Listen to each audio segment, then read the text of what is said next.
you did not want to speak to this. Could you press the intervention button if you want to contribute this particular one? The Honorable Member for Matuga, Kasim Tandaza.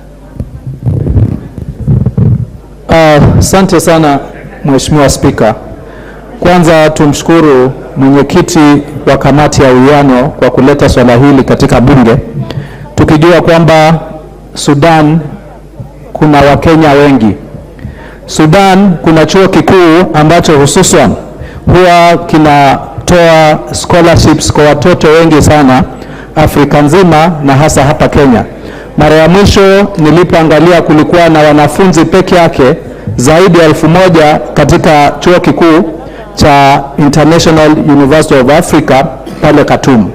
Kwa hivyo hawa ni watoto ambao walipatiwa scholarships, wakapatiwa tikiti ya ndege ya kwenda, wanakaa pale bure, na ni wazi hawana uwezo wowote wa wao kujisimamia wakati vita janga kama hili limetokea.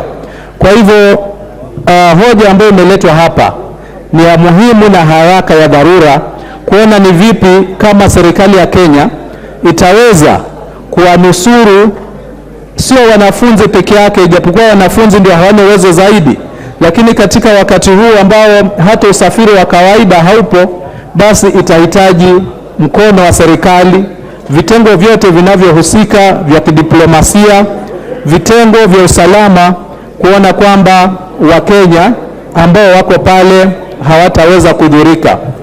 Tusisahau kwamba saa hizi tayari tuna shida za kutosha hapa Kenya. Kuna hoja ambayo imetolewa ambayo baadaye itakuwa inazungumziwa ya maafa ambayo yametokea kule Kilifi. Itakuwa ni jambo la kuhuzunisha tuwe na maafa mengine ya kiasi kikubwa, hasa nchi geni kama ya South Sudan. Kwa hivyo yangu ni kiunga mkono hoja hii na kusindikiza serikali na vitengo vyote vinavyohusika kuona kwamba hatua za haraka zinachukuliwa kuwanusuru, na pia katika ngazi za kimataifa kuona kwamba suluhisho pia inapatikana, kwa sababu wakati mapigano yakitokea huwa hakuna yeyote ambaye huwa ananufaika. Na katika bara la Afrika imefika wakati tuwe bara la amani, sio bara la kuleta vita. Nikiunga mkono na shukuru aliyeleta hoja hii, lakini serikali ichukue hatua za dharura. Asante Mheshimiwa Spika. Member for Tabaj, Honorable Hussein Bare. Thank you, Madam Speaker. I wish to make my contribution. Give us a minute. I think there's a point of order.